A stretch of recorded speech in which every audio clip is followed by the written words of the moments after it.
So if he does not appear today at 3 p.m., the court has no other option than to issue an order of citation for contempt, that they have complied with the court orders, and therefore the court will give direction on what that contempt will entail, whether it is an arrest or the kind of direction we are going to understand from the court directive. But we know that the court is going to cite them for contempt because they have disrespected the court's order, and the court is a constitutional entity which is supposed to ensure and interpret the law.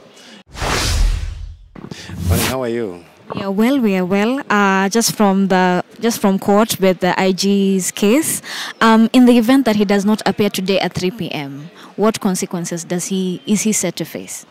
The issue that was before court was an issue of compliance, and the court had directed that the Inspector General of Police to appear today and explain the whereabouts of the persons who were arrested have been missing. They have been missing for 3 weeks, and every single time that happens, especially when you're in custody of the police, it is the requirement that we can make an application, and that's why they also made an application of those persons to be produced by the Inspector General of Police in court.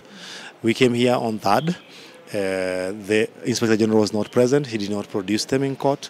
He was directed today at 10 a.m. to appear in court and explain why the whereabouts of the missing persons.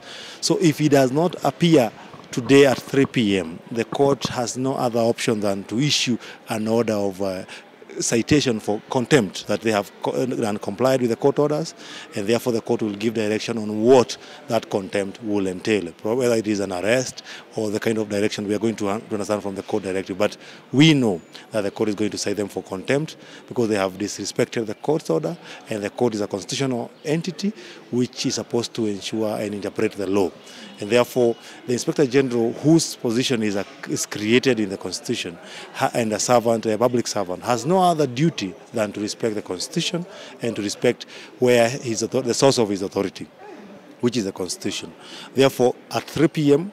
is our sincere hope that he will be man enough and diligent enough to appear in court and respect the court's order. And if he is proud enough not to appear, then the court, I'm very sure, will not hesitate to cite him for contempt and issue further direction of his arrest and production in court. Yeah, we saw that before, I think during Miguna's time, and we saw ministers being summoned in court and being cited for contempt. It's our hope and sincere that we're not going to go that route, and that the Inspector General of Police will respect the Constitution of Kenya, of which is where he derives his powers. Does he risk his position by not appearing at court at 3 a.m.?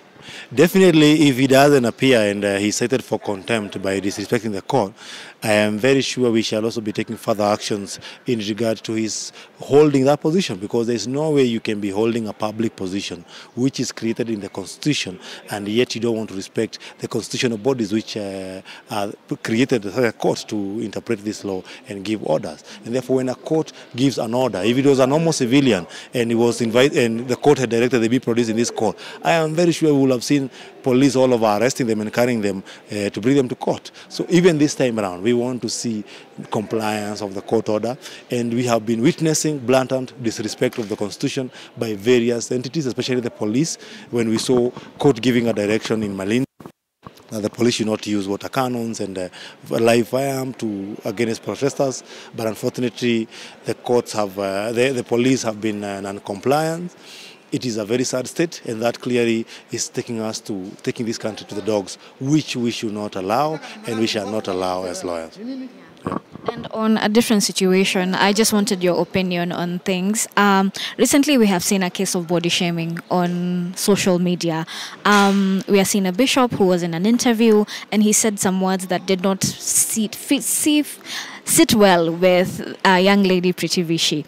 If one was to take legal action, what is the process to take? Not saying that they should, but if one would want to. I really comment about that, and I think I saw them, they met yesterday, and I think they resolved their matter.